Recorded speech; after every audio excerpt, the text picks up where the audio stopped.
By the way, you're watching Hal Sparks Mega Worldwide. Like, subscribe, give a thumbs up, support the show. Please subscribe if you would, wherever you are. Just do it.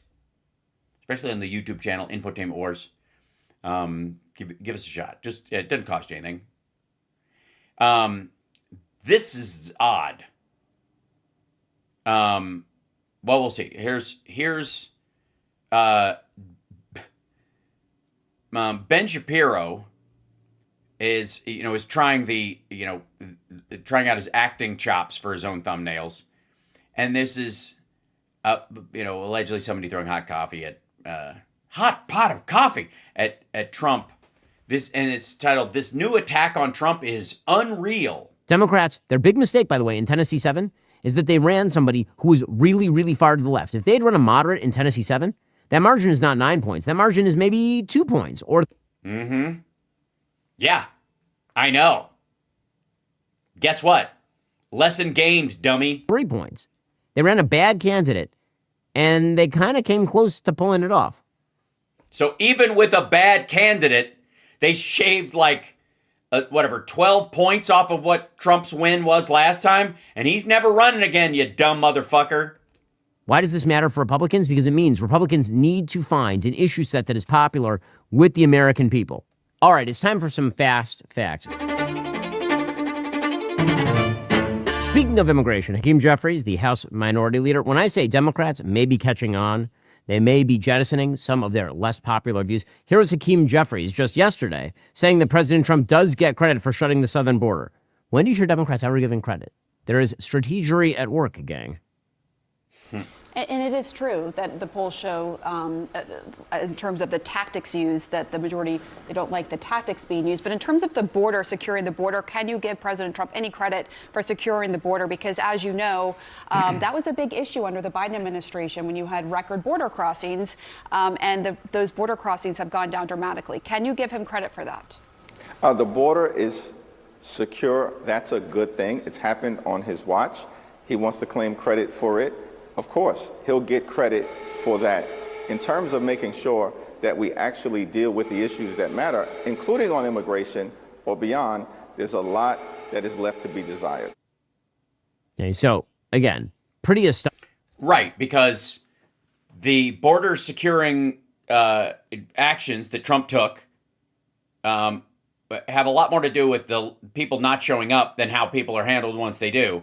And the border itself, all that stuff was in the border bill that was bipartisan. So that's not the shocking part. That's not, and again, if you want it handled well, the Biden border bill and the people that were, behind it, both on the left and the right, I guess in the Democratic and Republican corners, that bill had securing the border as it stands, as it pretty much is right now. But again, I will point out that fentanyl prices and availability have not gone, the availability has not gone down and the price has not gone up because it was never about the border. It was always a lie in that regard. And that's why they're blowing up boats, allegedly, because they're trying to hide from the fact that everything they sold about who was coming across the southern border wasn't workers seeking a better life, by and large. It was terrorists and drug runners, and that makes up the majority of them. And every ICE raid where they can wag one person who has a criminal history, every situation where they can show that allows their side to pepper everyone from that country or everyone of that color and put them in the same corral. Believe the same thing about all of them. Astonishing that Democrats have to acknowledge that Trump shut the border. They have to, and they should, because it takes the issue off the table for Republicans. Republicans, however, are looking to not allow that issue to get away from them. According to Breitbart, a bill to end federal benefits, including Medicaid, housing assistance, student financial aid, and food stamps for non-citizens, has now been introduced by Senator Tom Cotton in an effort to put American citizens first. The proposal was released Wednesday morning. Yeah, okay. Non-citizens. Somebody who's a legal permanent resident, and you go through something like 2008, and then suddenly you have a bunch of folks that are not eligible because they're not citizens, but they are legal permanent residents. And then you got a bunch of them either having to, work under the table and basically create a criminal enterprise underneath it where they're working illegally when they shouldn't, And that includes working in, selling drugs or doing those, whatever you have to do to get by because you cannot get any kind of help, even though you intend to stay here and get back on your feet. But you're in a post-2008 moment or a post-COVID moment. You're not allowed to have those benefits while you live here. Creates the higher chance that you will have to commit a crime, even if it's working illegally, just to get by. Getting another job that you don't have a specific visa for, just to make ends meet in a crash situation like that. And when Democrats will put together a bill to limit these kind of funds to people to make sure that they qualify, they are careful to make sure that these kind of people don't fall through the cracks, and we don't punish families who intend to ultimately become citizens, for example, who came here legally and are just waiting their turn. And because what this bill wants to do is paint everybody as an illegal alien, no matter what, that's here to steal your jobs and kill your family and force feed them fentanyl.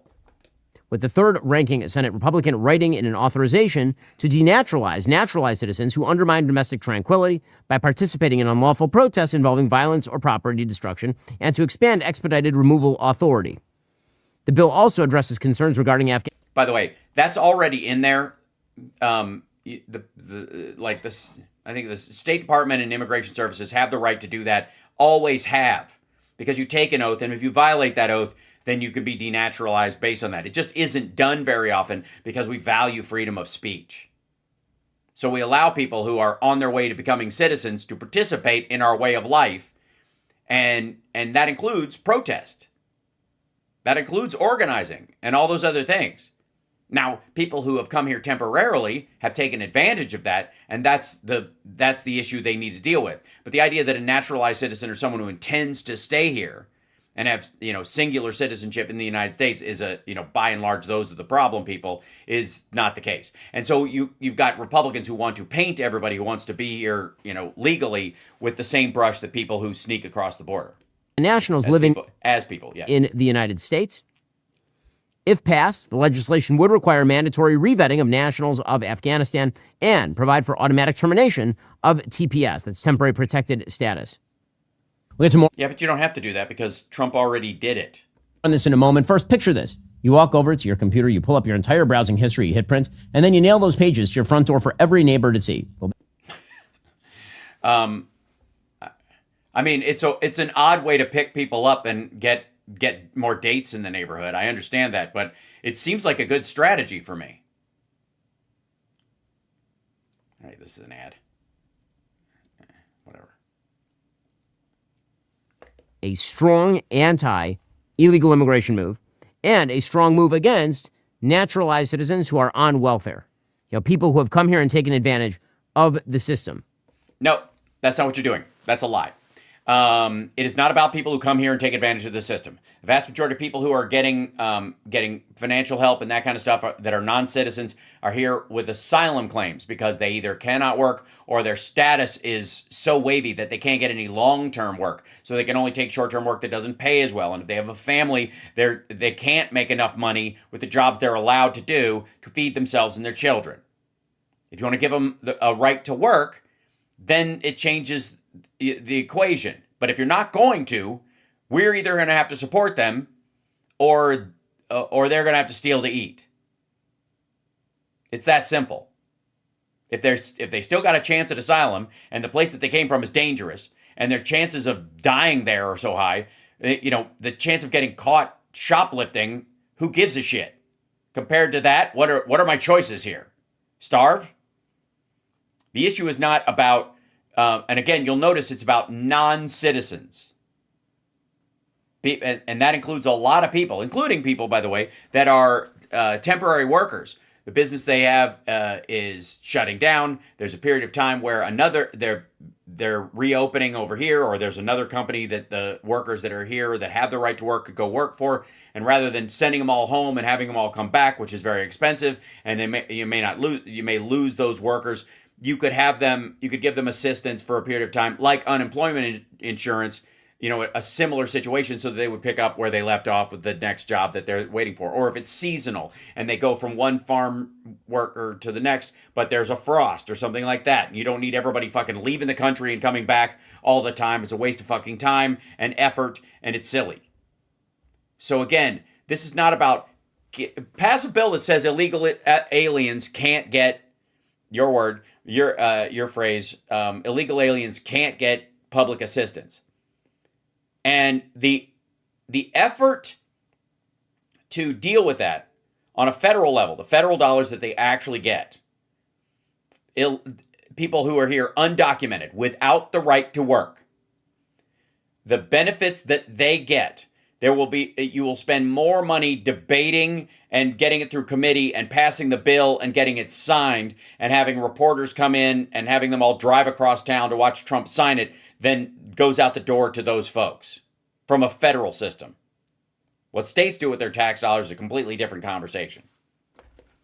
And this will be popular, right? If Republicans are looking for an issue set, the issue that most unifies by every poll the Republican base is the immigration issue, particularly criminal illegal immigrants, immigrants from countries that are not generally friendly to the United States, or areas of the world that have significant terror backgrounds. By the way, that's only going to be exacerbated by stories that seem to be emerging now every day of immigrants to the country from radical Muslim areas of the world who are importing that radicalism here. According to the New York Post, a Pakistani immigrant and I'm sorry.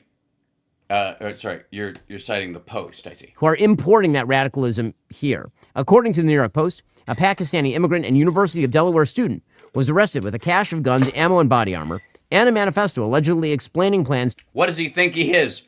A white kid from Michigan? Sorry. To kill all and achieve martyrdom with a mass shooting on the school's campus. The shooter was arrested just before midnight, November 24th, after cops found him in his pickup truck in a park after hours and decided to search the car when he began acting suspiciously. Inside, they found a bunch of guns, a bunch of ammo. That's the part they don't mind. There was a pistol that fit into a kit that converted it into a semi-automatic rifle. They also found a notebook with handwritten notes detailing a plot to use the weapons to shoot up his former school's campus police department, including a map of the headquarters. It included phrases like kill all, martyrdom. Yeah, you're right. I agree. It should be harder to get a gun in America. He wasn't here illegally, by the way. He's here on an education visa. So, yeah, I think that this kind of immigration we probably... Aren't you upset, though, that the tyrannical government stopped this, I guess, lawful gun owner, depending on where he got the guns and who he bought them from? I mean, if you're a real conservative, this should be really upsetting to you. Don't need. And Republicans understand that. This is why, if Democrats are smart, they're going to move away from the anti-ICE position they've been taking.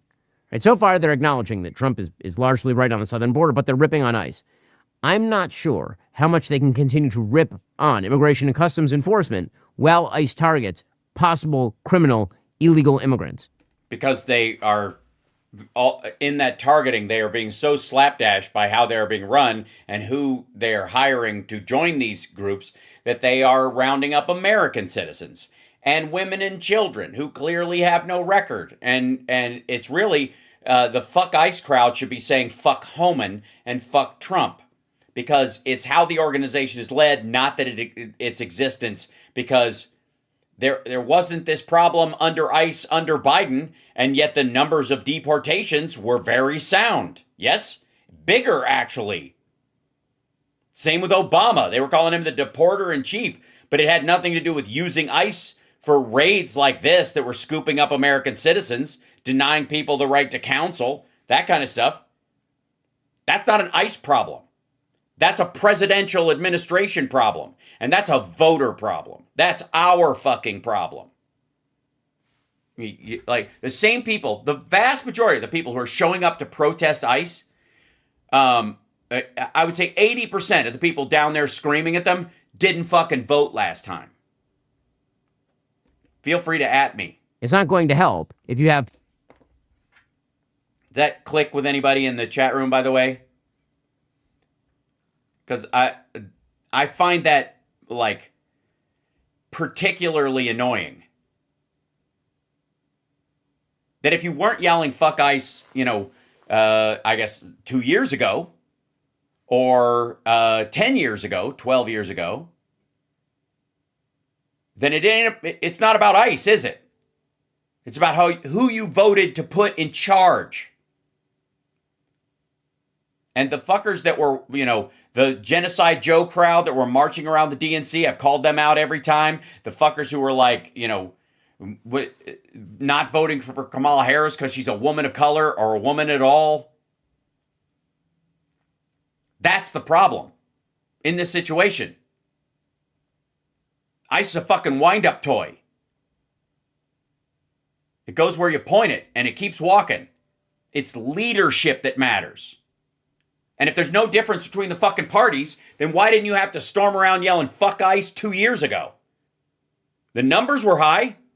I'll tell you why. Because they were run by people who gave a shit, who cared about human beings, and did the job that they were supposed to do. I would argue that that's part of the point. Getting you to go down and yell at fucking ICE? Like, even if there are people among them that think it's fucking awesome, there's a bunch of them that don't, but they'll lose their job and their pension and their future if they quit and there's not another job available. Like, they're doing all these fucking purity tests and everybody's like on pins and needles at the FBI and other places. For real. If you're not willing to fucking vote shame people who didn't vote for Harris or stood down, didn't vote at all, both when Trump, in 2016 and now, then just by saying fuck ICE, what you're talking to is a level of like political impotence screaming. That's what happens over at TYT. That's the advice you would get from places like TYT. Yep. Look at that. We think at the same time because there's a delay. Nice job, Spaceplum. It's exactly what TYT does. Go fucking yell at ICE because it doesn't matter who's running things. It fucking well does. And they spent so much time shitting on Hillary and shitting on Obama and shitting on Biden and talking about what Trump does in such a pedestrian, weak way that shrugs off what he actually does. It's fucking lame. If you see ICE or somebody doing something specific or whatever, you have a responsibility to report it. You have a responsibility when the police do anything wrong, you have a responsibility to report it. But the problem is when you do, if it works its way up the chain and the person at the top of the chain is somebody like Donald Trump as opposed to somebody like Kamala Harris, that's where it dies.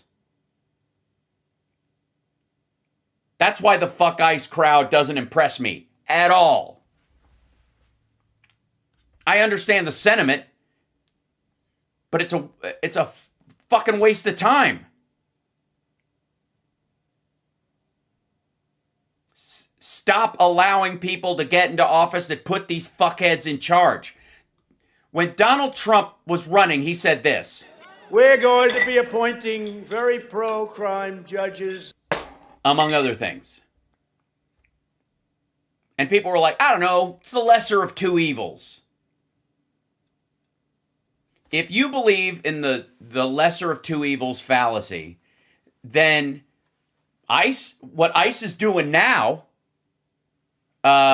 versus what they were doing 2 years ago is the greater of two evils, but not by much. It's pathetically weak. It's short-sighted.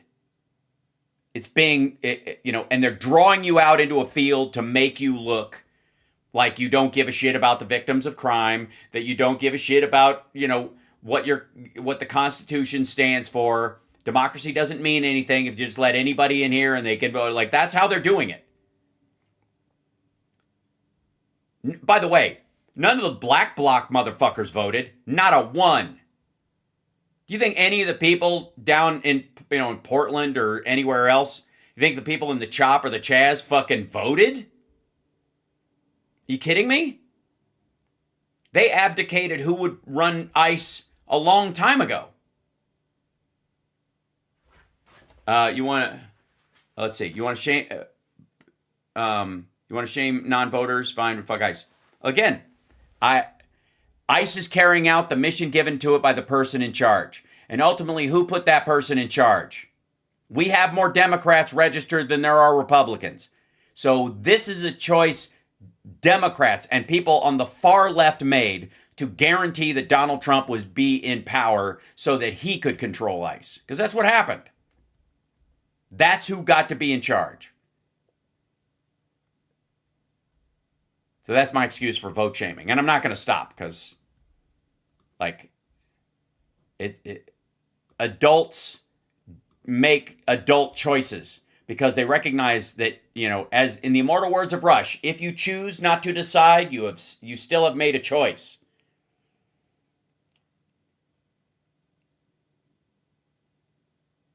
Who does shame non-voters? I do. Especially if they voted sometimes. If you're a forever non-voter, then fuck off. But if you voted one time and then you didn't vote, this election, as if it was just like a coin toss, like, I don't know, it's like Bush Gore. I got news for you. If Al Gore was in charge when the Bin Laden determined to strike within the U.S. presidential daily brief came across his desk, he'd have read the fucking thing. So there's an argument that 9/11 never would have happened. But he's wooden and boring, and I don't know.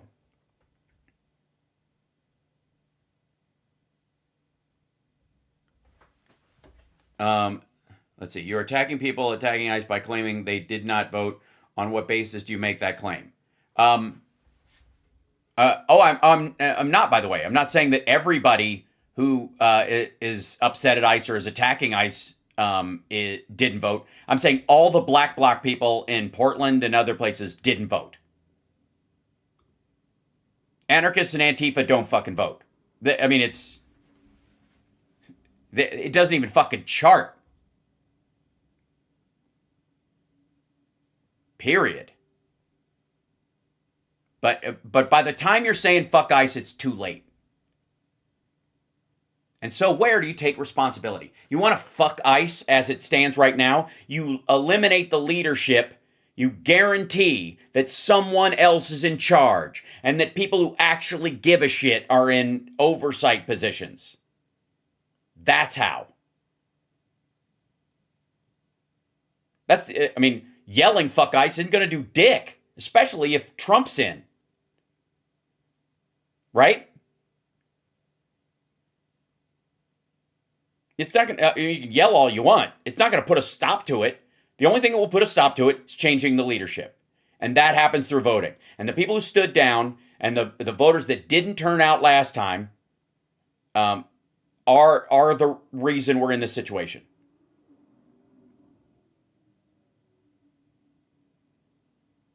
For real. And by the way, yes, Antifa doesn't vote. The vast majority of the active Antifa crowd don't vote. It's like the youth vote. It's the same crowd. They just don't chart. Something like, I want to say 17% of them and that's only the periphery. And I don't mean the people who call themselves Antifa online because they're anti-fascist that are actually, 60 years old. It's not who we're talking about. I think Hal misspoke. I did not misspeak about Antifa not voting. The vast majority of the activist Antifa crowd that shows up at these things don't vote. There are people who show up at these things that do vote, but they're not dressed in black bloc and they're not waving the Antifa flag. They would call themselves that, but they're not going to the meetings and hanging out. It's a different thing entirely. The point being is that it didn't matter. You're not going to fuck ICE by yelling. You're not going to fuck ICE by blocking a driveway. You're not going to fuck ICE by throwing a cement block through a police car window. Never happened, never will. You want to fuck the version of ICE that you're talking about? Because again, It wasn't a problem when decent people were running the shop, is you put decent people in charge. You do your best to make sure that serious organizations have serious leadership. Does anybody really think that Kamala Harris would have ordered multiple strikes on Venezuelan fucking boats and insisted they double tap some survivors? For real. It's fucking bananas. Or that Biden, had he continued, would have done it. Or that Obama would have done it. Is anybody making that case? Not that they would have been the perfect candidate. That doesn't exist. We're human beings. But those people would still be alive. Just start there. How? What do you mean by black bloc lace? Oh, those are the people who wear all black and cover their eyes, and they wear all their clothes are black. They wear combat clothes and they carry black backpacks, and they're the ones that show up and call themselves Antifa. They have Antifa flags and that kind of stuff. But their black bloc is like, so that nobody knows who they are or whatever. And again, I would argue that free speech and protest has only works when I can see you. And the problem with black bloc and that kind of stuff is that they can assume you're not even an American citizen. How do they know you're not a foreign national here to start fires?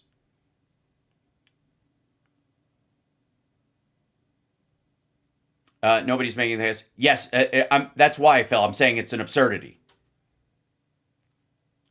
The idea wouldn't cross their mind because it never would have happened. Because there is a difference. There is a difference between how Kamala Harris would have run things and how Donald Trump is running things. Period. And so the people who want to sell you this coin flip nonsense, like TYT, like Rusty Trombone, like all the right-wingers who, once Trump started screwing them, started yelling about the fucking uniparty. Those people are the problem that I'm addressing right now. Obama drones, please. There were more civilian deaths from drone strikes in the first year of the first Trump administration than there were in all 8 years of Obama, because he had rules of engagement and he gave a shit. And they were dealing with very serious things, but they made sure they took as much care as they possibly could.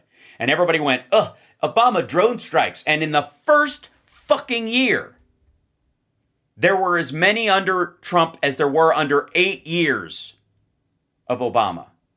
And the same thing started again. Trump came in and said, we're going to let the warfighters be warfighters and stuff, which means fuck civilians that happen to get in the way.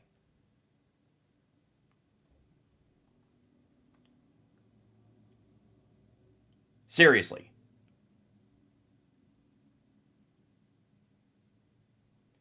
Democrat strategist told Kamala to softball the Republicans. They're incredibly out of touch. Yeah, it doesn't matter. She listened. That also doesn't matter. I don't care how much she softballed Republicans. That was to get the fucking independents over who, had been sold this idea that she was a fucking communist or nonsense. But it shouldn't have fooled any of us. If she softballed Republicans or seemed like reasonable and she'd be a president for everybody and we have some friends across the aisle or whatever, that's what you're supposed to fucking do. It's a democracy. But the idea that she would fucking be the same as Trump if she said something like that? The cops are black bloc, so it makes sense that others are the same. Well, they're not, though. Most cops aren't. You can see most cops' faces. We're not talking about ICE in particular. But I would say that in both those cases, it's interesting that people insist that ICE show their faces, but they don't care that the people that are protesting don't. Because somehow they're the good guys. We're supposed to assume that somebody there isn't an agent provocateur or a right-wing Proud Boy dressed up in black box starting fires so that they'll open fire into a crowd, because that's what happens. That's why you protest. That's why you show your face. You're not protesting unless people can see your face. That's my my opinion.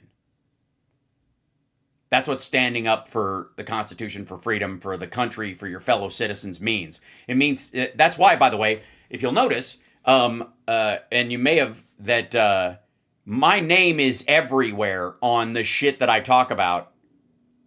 And I don't play it safe amongst my own side. I don't just sell the talking point from my own side, and I certainly don't cower in, calling Trump a piece of shit, right? I don't run from any of this, and I show my face and I show my name because I stand by what I fucking say. Yeah. If you're standing against oppression, you don't need to hide your face. Exactly. We got your back.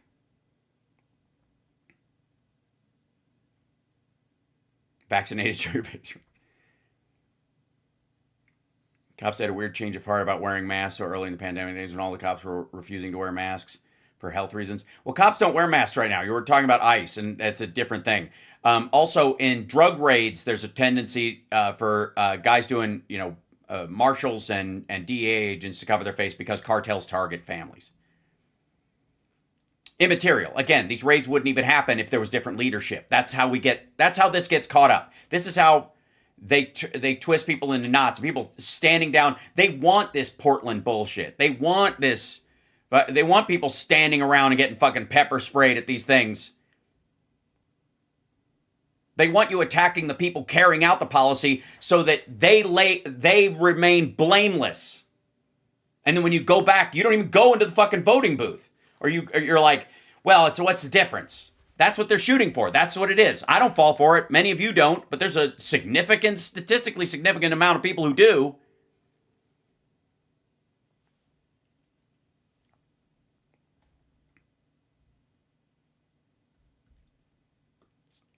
So, and again, I will call this out forever.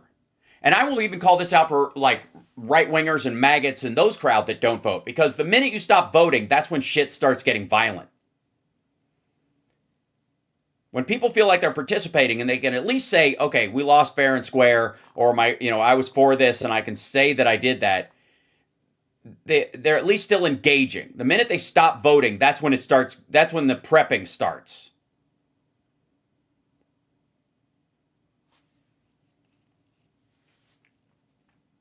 And by the way, I'm very happy to be the only person calling this shit out. Because diversity is our strength.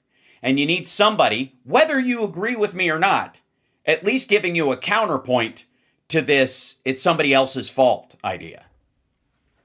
Or that it doesn't matter. Or that the maggots are going to line up behind Trump no matter what. Whatever the common misconception that passes for common sense.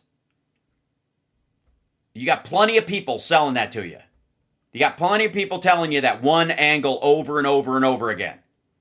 So I feel a personal responsibility to say what I feel is true, but also say it when other people seem to be repeating what they've heard or the popular opinion about it because they've got audience capture or because maybe they haven't thought it through. Maybe they would come to this conclusion if they thought a bit longer about it, but the surface argument is enough. That's okay.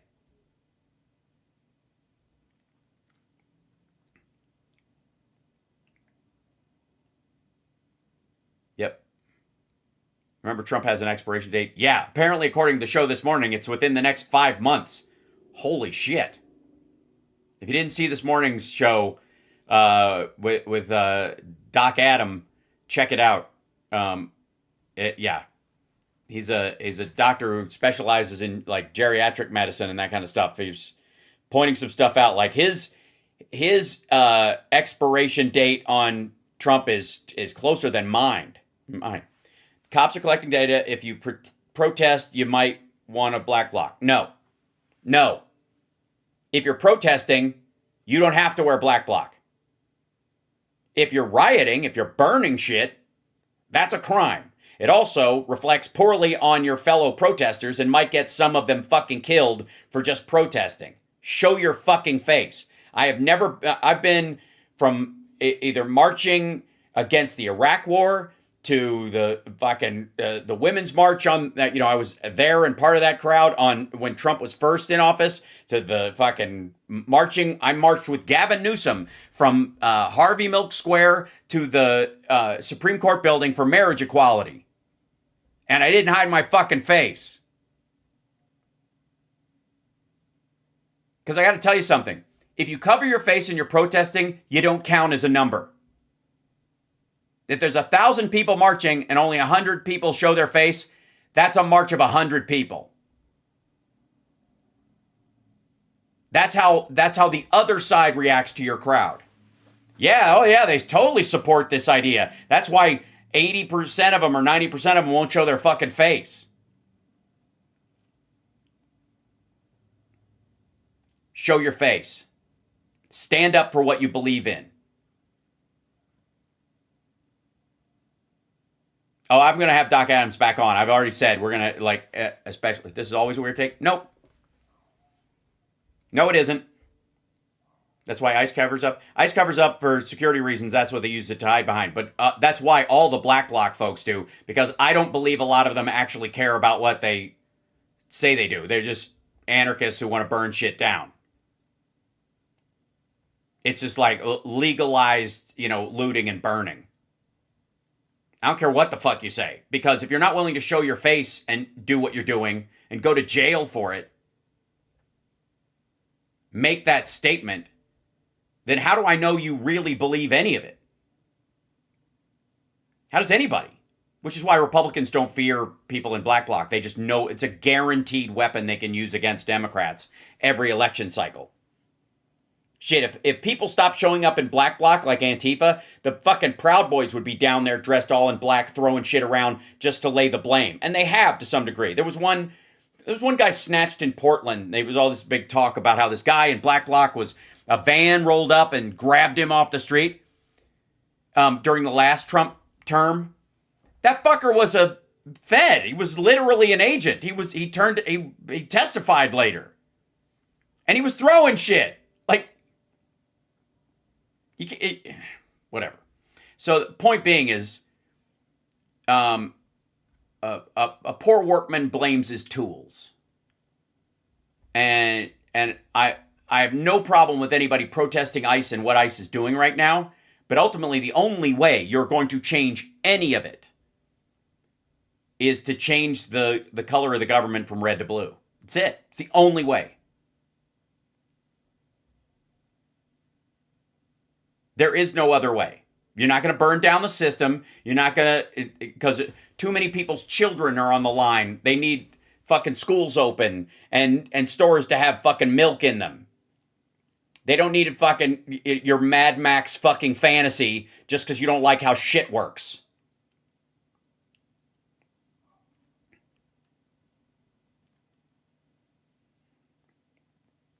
And there you go. That's a hard line, Hal. If you have responsibility to go to jail is not an option. Losing your job is not an option. Yeah, but you won't lose your job. Who the fuck is going to lose their job protesting ICE? Peacefully. Who the fuck's going to lose their job protesting the president? I mean, maybe if you work in the administration or you have a government job, in which case, file a wrongful termination lawsuit like a bunch of other people did and get paid, because that's exactly what happened.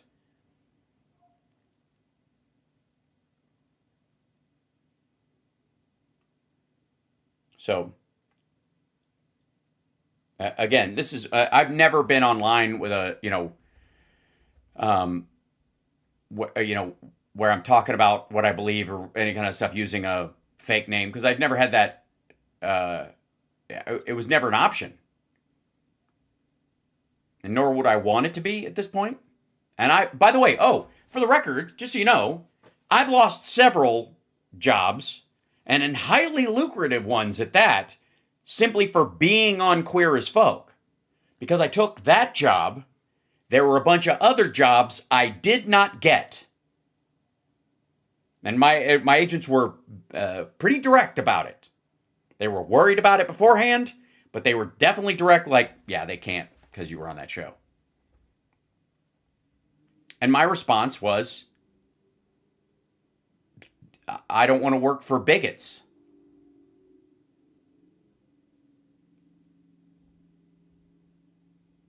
You talk about protesting? You want to talk about that shit? You want to talk about, like, marching by showing your fucking face? Take a look at some of my sex scenes in Queer as Folk. You're going to talk about the potential for losing your job because you expose yourself? I'll go toe-to-toe with anybody about that shit.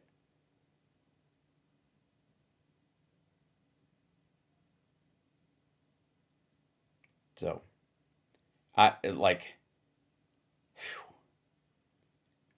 And if and yeah, thanks, Becky. Wow, they don't know how acting works. That doesn't matter, Surrender Monkey. It wasn't even that they thought I was gay. It was that, you know, they didn't like that show existed, and I was a part of it. They knew I was straight. That was even worse. Because I was betraying, you know, straight people or some shit.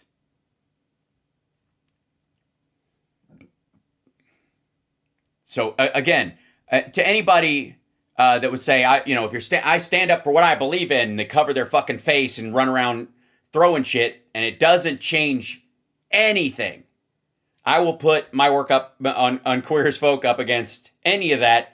In terms of the legalization of marriage, since I played, I was one of the partners in the first legal gay marriage on American television.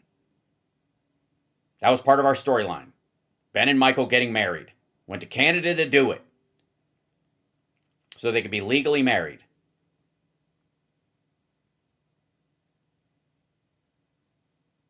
And to use all the pejoratives against me, I am a cis, white, heterosexual male.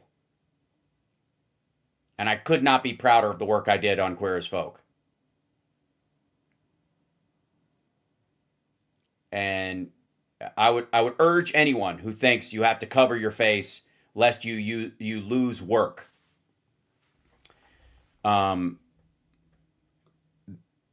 To remember that.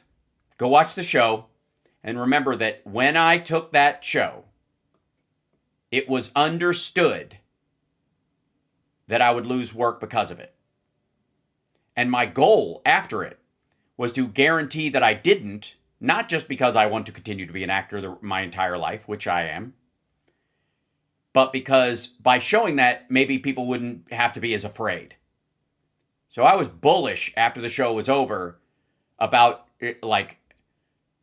shuffling people's assumptions about me so that I could continue to work. So people go, oh, okay, you're not going to be punished if you do that. Because you're an educated individual and that's awesome. Yeah, yes, but that didn't happen by what's cis? That's the pejorative attached to people who are their gender assigned at birth. Now, I don't think the gender assigned at birth thing works at all. I think that's you have a sex assigned at birth, not a gender. It doesn't say anything about who you're going to be or how you're going to live or how you're going to dress or any of that kind of shit. It's just what genitals you have. So you're not assigned male at birth or assigned female at birth. You're described as it.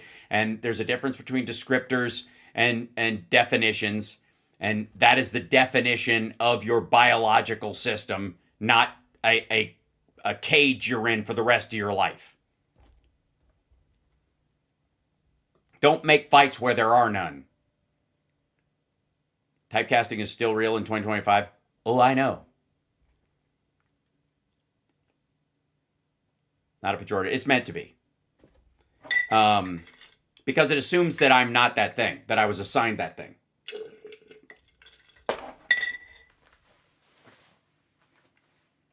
I was not described, I was assigned. That means that it denies my identity. And it doesn't. It's silly. Yes, cis is a pejorative. And I don't care. And it doesn't bother me if people use it. It's just, at this point. But understand that that's what it's meant to be. Yeah, not assigned, observed. Exactly. There's no such, there does not have to be an alternative descriptor to describe something that is, it even happens less than half the time, right? in any kind of statistical average. You don't need an alternate to it other than the norm. It's totally fine. And not being normal is not bad. That's the other thing. Where there's such an attack on like cishet normal behavior, or some like the normal behavior, or the normal whatever. A norm is just another word for the average, the mean, the baseline. And that doesn't mean, that has no judgment to it at all. It's a definition, not a description. So maybe birth certificate should not be sex or gender, it should be genitals. Well, it is in terms of sex. That's what it means. That's what your sex definition is. That's what male and female are. They are the words for it's about your parts. Not how you feel, not how you're going to live, not how you're going to love. Has nothing to do with that. Yeah, it has everything to do with, it has nothing to do with the content of your character. It has everything to do with the contents of your pants. Normal is not boring. Abnormal is not unnatural. Right. Yeah, agreed. And variety of existence is also common, but there can still be a norm that's the baseline. And again, the argument about this is such a waste of fucking time, where that's the root of infighting about these kind of things. Like, we got so offended, like the online, I would argue that Instagram is chock full of normal people wanting to be extraordinary and extraordinary people wanting to act normal.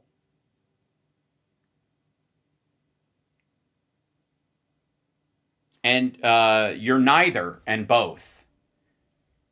Don't let descriptors define you, and don't let your definitions corral you. It's that simple. Anybody who says, that to a trans person, that if somebody doesn't honor their pronouns, they're dehumanizing them, is a weapon of the person who would do that, not a friend to the trans person.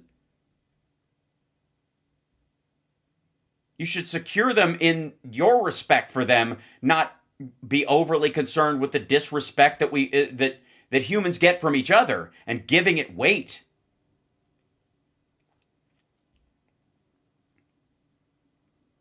Yeah.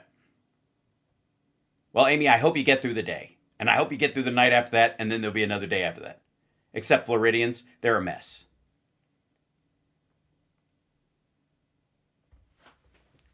Yeah, well, that's the thing too, Vicky, is that we should be able to have these conversations, and understand that we are doing it from a place of mutual respect, instead of like hammering on language as if they're magic words. There's a lot of magical thinking. Maggots go through this all the time. If you have to use America first like it's a fucking conjuring word. And if you don't, you're immediately suspect. And then if you do, what tone were you using? Because I don't know that you didn't put enough force into that. And then suddenly you start to understand how, like, people who were doing, like, didn't put enough oomph in their Heil Hitler got thrown in a camp.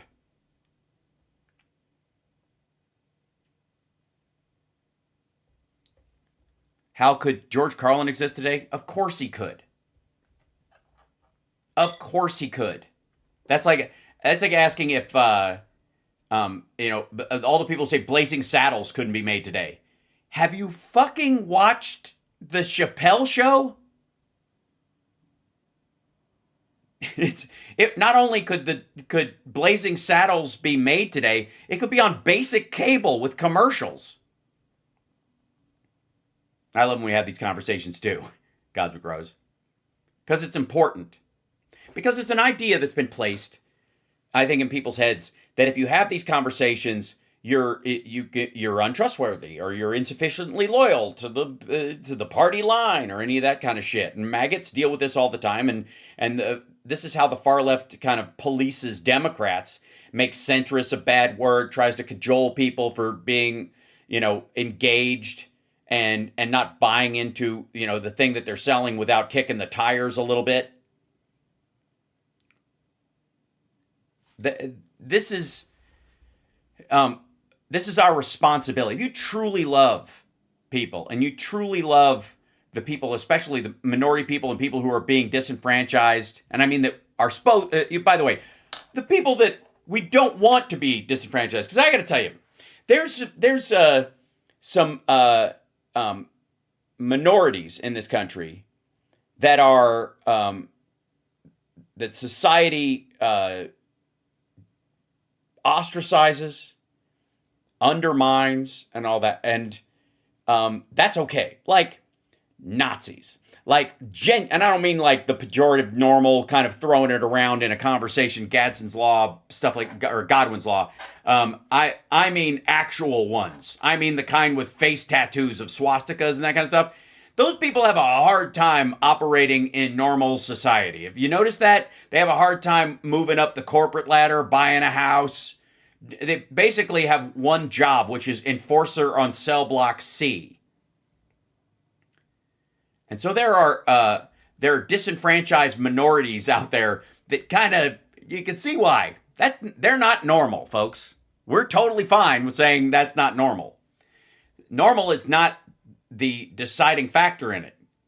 There would be good normal or bad normal, or good, a variety or abnormal. It's okay to have these conversations, and you can help people by having these conversations and still make them feel safe. And this is where some of the slacktivist class, and especially those TYT fuckers and some of that crowd, really have a problem, because some of the issues we're dealing with are so goddamn important and affect real people's lives, like the ACA, like trans rights, those kind of things. Like, they're real people's lives on the line here. And you can't, if you suck at arguing the point, to the point that you make more enemies with your clips than you convert people, which is absolutely the case with them, then maybe you should shut the fuck up about it. Not because you don't have the right to say it, but that you are not helping. You are, again, sometimes the best thing people can do is realize, fuck, if I had said that would have really screwed the pooch. Thank God I kept my mouth shut until I could think about this a while. And that's why when I bring these kind of things up and we talk about these things, I want you to ruminate on the ideas that I talk about here when we have these little breakout sessions, as it were. About, the fuck ice concept versus like fuck the leadership. And if you really if you really mean it, you'll change the leadership. That will be your key goal in a realistic way. Red to blue, period. Because if you're not serious about it, you can yell all you want, but you're not going to change anything. And that means you either know this and are participating in it, or don't really give a fuck and just like the yelling.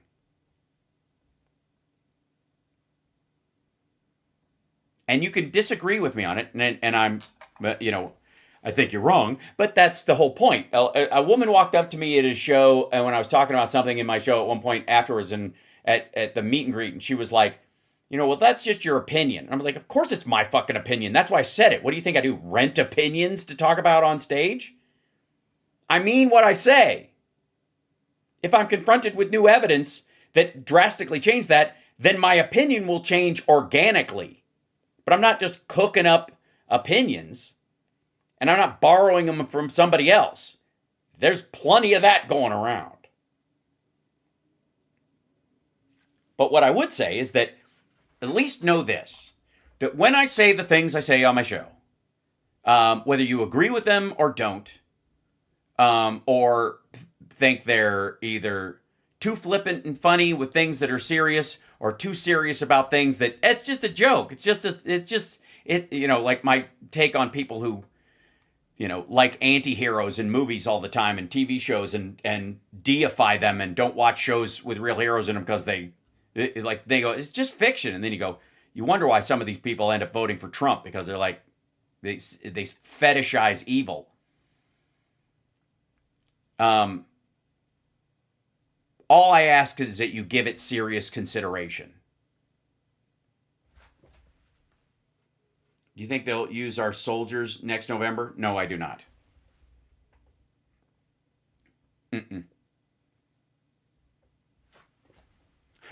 You have educated opinions, which doesn't seem to be the norm anymore. It never was the norm, Becky. It's never been the norm. We just took it for granted that the vast majority of the people in the subset of humans that got online or got on television talking about shit gave it some thought first. But now there's a sea of people that can blather all they want, and if they've got enough money, they can push themselves to the front of the line like Tucker Carlson. So that's what I would float, and I'm at the end of the show. But I'm glad we, when we go into these conversations, both back and forth with the chat and on stuff, that I kind of bring up apropos of something. But I want you to consider this, that in any situation where you find yourself yelling about or cursing a circumstance, how many steps back from it, meaning how it started, how it continued, how it's being carried out, can you go back before you find the actual entry point where you could make a difference? And in most of these cases, especially in the political realm, you will find that it's the voting booth every time, and driving a friend to the voting booth, and voting consistently for a lot of the stuff that we want and alleged to want. Again, I will give everybody an out that I don't necessarily believe everybody who says they support what I support really believes that. Usually doesn't take long before they fall out, like, Rusty Trombone or Jimmy Dore. That crowd, right? But that has to be the thing. That's your easiest entry point. Lowest effort for the biggest impact. Then your second point might be that I'm really good at talking about this particular issue online. Like when I have an argument online about this particular topic, that's when everybody shuts up and listens. That's the key point then. Don't get distracted with a bunch of other issues. You might be a torpedo that's perfect to discuss healthcare, welfare, the economy, women's rights, whatever it is. You might be great at it. And you can tell by the response that you get. And the people go, oh, that's a good point. Oh, I understand what you're saying. Okay, I see. I thought you were this way, but I'm actually, I agree with you on that point. If you find yourself in a situation where you're talking online and people start talking to you like that after they were flame warring you, that means you're good at it. And that means that's your specialty. Because we don't need fighters. Democracy is what you have instead of fighting. You need salesmen. You need debaters. You need people that can convince people who are not convinced yet that this is the proper path. That's the real job of government. You have never seen a boxing match where they've gone touch gloves and come out legislating. I can't door knock, but I can make calls. See, there you go. Narachi, me neither. Nobody bring up Glenn Beck. We're almost done. Right. Yeah. No, we're not doing Glenn Beck today. Although there is one clip that was there. I didn't cover it because I didn't get time to it because he was talking to his AI George Washington because he's a complete fucking dweeb.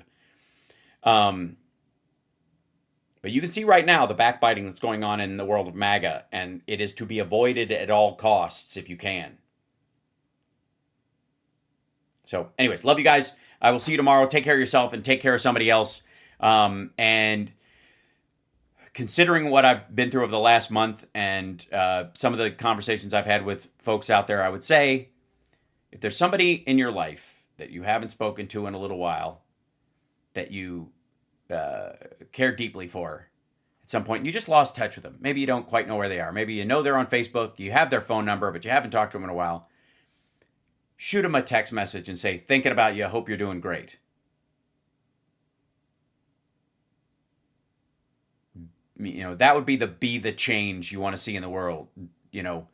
Beyond what they're doing and where they are right now, just letting them know that somebody out there is thinking about them.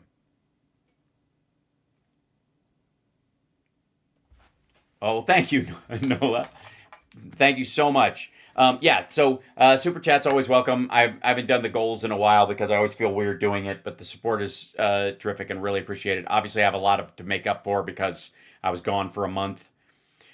So much love. If you can Venmo, if you can Patreon, if you can super chat on the shows, whatever, it's very welcome. If you can't do any of those things, you can share and do all the free stuff. But if you can't bring yourself to do those things because you're paralyzed with fear in the current climate, just sit there and laugh and let me inform you and participate and talk to the chat, or sit there in the quiet and don't be in the chat at all and just go, I like the sound of the guy's voice or something. Whatever you do, I really appreciate the gift of your eyeballs and your time.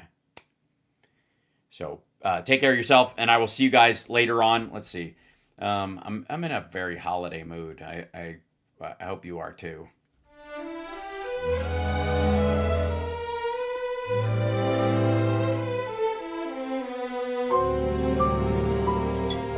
Uncle Joe is drunk by 5,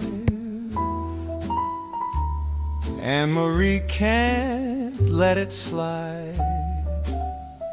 She brings up the will again.